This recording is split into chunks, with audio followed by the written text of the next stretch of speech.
ఏమిటి అమ్మవారి వచ్చిందా చెలి?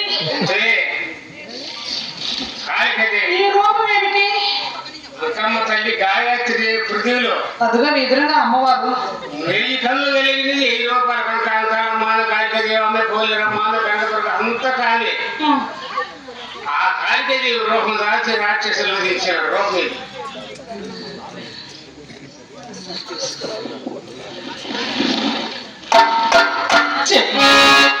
అక్కడ తిడుతున్నావే నీవు? నీవెవరు తిట్టే వాళ్ళే. నేను అన్నాను నీవు కూడా అంటున్నావు. నీవు పులిసి రాసింది కదా, నీ బాధ కలిసి నాకు బాధే కదా. నువ్వు ఒకటి తిట్టి నేను ఒకటి మొదలు నాకు అన్ని కలిసి నీవు పాలు కోసం సమయం నిద్రిస్తున్నా. ఆ నిద్ర పుస్తకం కలిగినది నాతో.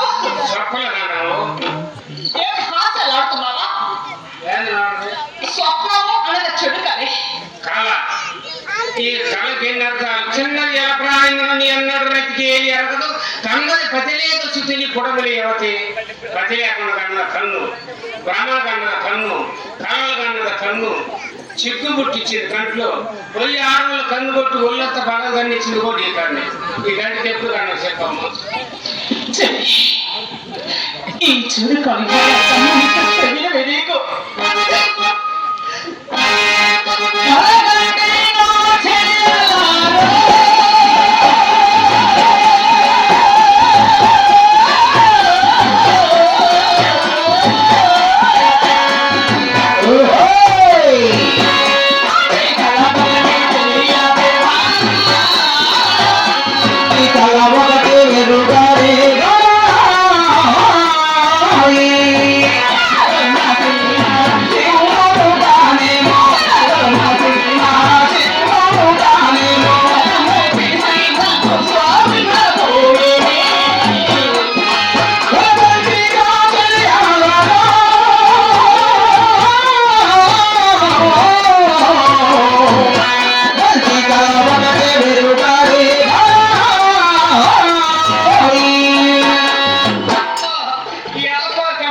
నీ భర్త ఎక్కడో కళ్ళ జరిగినది పడుతుంది.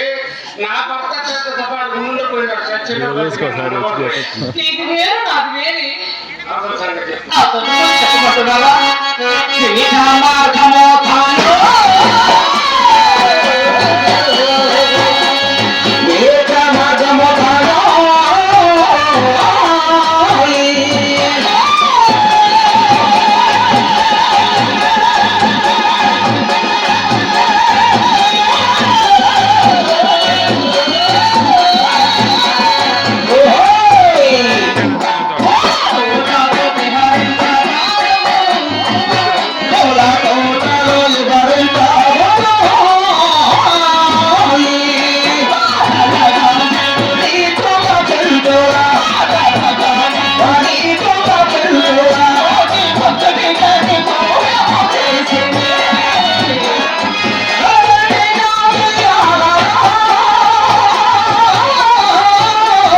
భక్తుడైన ప్రహ్లాదుడు కాపాడి నీ చెంతకజేరి నిన్ను నిర్బంధనపరిచి ప్రళయముల వేట మార్గం వెళ్ళి పూలతోళ్ళని భరించి ఓటి అనగా ఒక యువతని ఇక్కడ తెచ్చిన కళని చెప్పినట్టుగా నాకు ఈ కళ వచ్చినది. చేసుకొచ్చి మరీ మంచి చీర పని చేసుకోండి. ఏం చేసుకొచ్చే మునిగిపోయిందా? అలా కూడా తప్పే. ఏం తప్పు?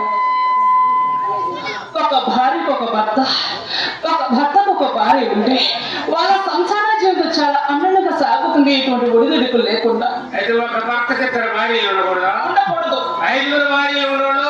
5 అహల్య, ద్రౌపది, సీత, తార, మండోదరి ఇలా 5 పంచకన్యలు మహాపతివ్రతలు. వాళ్ళలో నేతి పతివ్రత ద్రౌపది. ద్రౌపదికి 5 లేరు ఉంటే నాకు 11 మంది. నేను పెద్ద పతివ్రత. ఇప్పుడు అప్పుడున్నారు. పతి అంటే భర్త. 10 మారు దెబ్బదాకా మాట వర్తించింది పతివ్రతరాన్ని తల్లులు చాలా మంది ఉన్నారు. చెల్లి నీవు చెప్పేది నిజమే కాబోలు. అయినా నా మనసు ఎందుకో సంకోచిస్తున్నది. కాబట్టి నా మనసులో మాట నువ్వెందుకు కాదనాలి? పెద్దదానివి అన్ని తెలిసిందానివి. ఏదైనా మార్గం ఉండదమ్మా? ఉందమ్మా. ఏమిటి సోదే గద్దె పెట్టి చెప్పేవాడు కాదు నేను బాగుంది తెలుస్తుంది. అంటే వాళ్ళు ఎక్కడ ఉంటారు? శాస్త్రం కూడా తెచ్చుకోవాలి శ్రీనివాసంగా ఉంటుంటారు. మనం నిలబడి చూస్తాం, వెళ్ళి రావే. ఛార్జీలు చాలా పెరిగింది. పెరిగేదేమిటి? 270 తీస్తారన్నారు. అయితే ఫ్రీ బస్సులు మగవాళ్ళ పేర్లు ఎక్కడ పెట్టేది, ఫ్రీ బస్సులు పోయి డాక్టర్లు తీరొచ్చేది.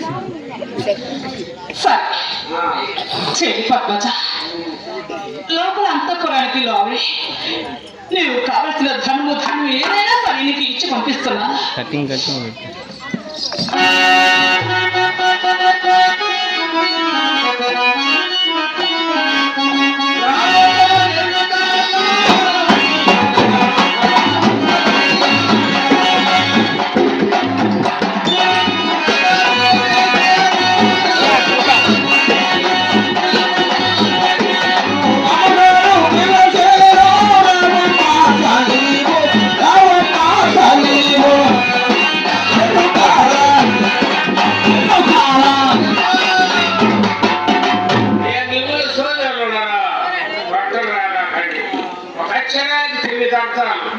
శరణం అంటే నమస్కారం అని అర్థం.